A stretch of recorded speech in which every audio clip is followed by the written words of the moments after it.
Hello বন্ধুরা, কেমন আছো? আশা করি ভালো আছো। আজকে তোমাদেরকে খুব সহজ কৌশলে গ্রামের দৃশ্য দেখানো যায় সেটা বোঝাবো। দেখতে থাকো পুরো ভিডিও। এরপর আমি স্কেল দিয়ে একটা সোজা পাতাল থেকে টান দিয়ে দিলাম। এরপরে পাশে আরেকটি টান লম্বা করে একই রকম মাপ করে দিচ্ছি দুই পাশে। এরপরে উপরে অংশটা মিলাই দিব। দুই পাশে একই মাপ করে তার উপরে পাতাল করে একটু ছোট করে দাগ দেবো। দাগ দেওয়ার পরে এপাশ থেকে কোণটা মিলাই দিব। উপরে অংশটাকে একটু উপর দিকে লম্বা টান একটু ফাঁকা রাখতে হবে দুই পাশেই রেখে এই দাগটা আমরা মিলাই দিচ্ছি। খুব সহজে দেখতে পাচ্ছি স্কেল দিয়ে। এরপরে উপরে একটু ফোঁটা দিয়ে কোণাটা মিলাই দেবো। ত্রিভুজের মতো হয়ে গেল, আমাদের চাল হয়ে গেছে। এরপর জানালা করব। জানালা করার জন্য আমরা দাগগুলো টেনে নিলাম ছোট ছোট করে, মাঝখানে দরজা দিয়ে ফেললাম, দরজার অংশটুকু মিলাই দিলাম। এরপরে জানালা অংশটা মিলাই দিচ্ছি লম্বা লম্বা করে। উপরেরটা ওভাবে সেমভাবে করতে হয়। এইভাবে আমরা জানালা করার পরে খুব সহজেই এটা আঁকানো যায়। খুব সহজ কৌশল, তোমরা এইভাবে খুব সহজে আঁকাতে পারবা সেটা দেখানোর চেষ্টা করছি। এরপর স্কেল দিয়ে আমরা সোজা টান দিলাম। নেওয়ার পরে এখানে একটা যেহেতু প্রাচীর হবে, ইটের যে গাঁথনি থাকে সেটা বোঝানোর চেষ্টা করছি। পাতালে দাগ দিয়ে দিলাম। এরপরে আমরা লম্বা ছোট ছোট দাগ দেবো ইটের মতো, যা দেখতে আরো সুন্দর লাগবে, মনে হবে ইটের প্রাচীর। এভাবে সবগুলো করে ফেললাম। এরপর আমরা রাস্তা করব। রাস্তা করার জন্য আমরা স্কেলটা একটু বাঁকা করে ধরবো দুই পাশেই। দেখো আমাদের পার্সপেক্টিভ সামনের দিকে বড়, আস্তে আস্তে ছোট হয়ে গেল।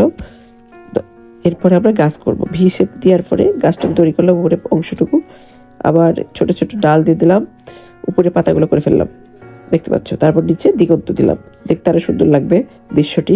এরপরে এপাশে একটা গাছ দিয়ে মিলাই দিচ্ছি। এরপরে আমরা গাছটাকে একটু বড় করবো, যার কারণে ওইটাকে মিশিয়ে দিয়ে গাছটি বড় করে দিলাম।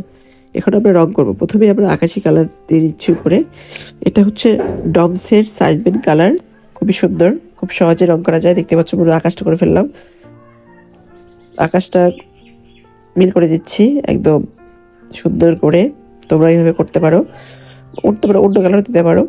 তারপর আমরা চালটা করব, কমলা কালার দিয়ে দিলাম পুরোটাই। আগে সাইডগুলো করে নিচ্ছি, তারপর ভেতরের অংশটা। নিচের চালটাও সেম কালার করব, সাইডগুলো করে ভিতরে কমলা।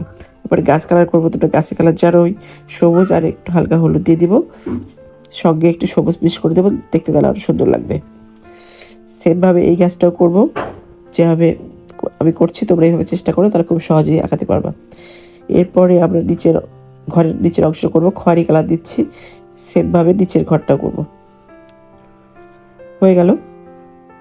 এরপর জানালা আকাশি কালার দিচ্ছি, তোমরা যে কোনো কালার দিতে পারো, কোনো সমস্যা নাই। মাঝখানেরটা আমরা পিঙ্ক কালার দিলাম। এরপরে আমরা প্রথমে হলুদ কালার দিয়ে নিচ্ছি। এরপরে দিগন্তের অংশ গাঢ় সবুজটা দিব। গাঢ় সবুজের সঙ্গে টিয়াটা মিল করে দিলাম। এরপরে কমলা কালার দিয়ে আমরা ইটের যে শেপগুলো আছে সেটা তৈরি করলাম। খয়েরি কালার আর একটু হালকা হলুদ মিক্স করে দিব, হয়ে গেল গাছের অংশটি। এরপর একটু হালকা খয়েরি টান টান করে দিচ্ছি গাছের শেপগুলো বোঝানোর জন্য।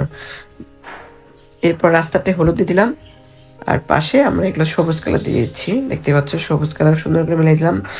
এপাশে মাঠে আবার সেমভাবে এপাশে করলাম। হয়ে গেল আমাদের সুন্দর একটি ড্রয়িং। ধন্যবাদ ভিডিওটি সম্পূর্ণ দেখার জন্য।